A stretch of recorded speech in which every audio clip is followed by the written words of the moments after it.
C'est un pays où plus de 40% de la population est indigène, donc le départ soudain de son premier président indigène a une signification particulière.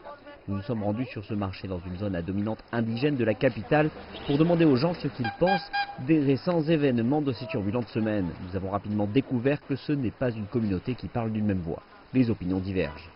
Rosa, qui vend de tout allant des clés au shampoing, a indiqué qu'elle était triste du départ du président. C'était bien au cours de ces 15 dernières années. Il a aidé les plus âgés et les enfants. Nous n'avions pas cela auparavant.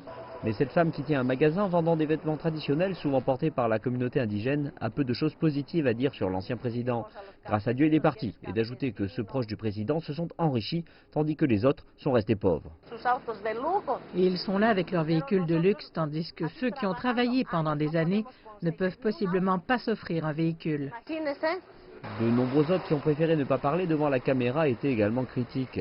Donc il apparaît que Evo Morales, fièrement indigène, a perdu le soutien crucial de sa base.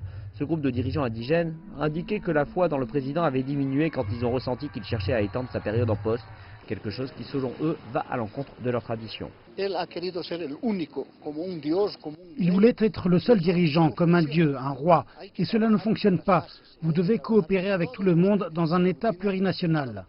Morales a aussi été confronté aux critiques de certains groupes indigènes qui n'ont pas pu aider à protéger leurs terres. Il y a eu une marche contre le défrichage des terres soutenue par le gouvernement. Morales, désormais exilé au Mexique, demeure un leader emblématique pour les premiers mouvements du peuple dans le monde.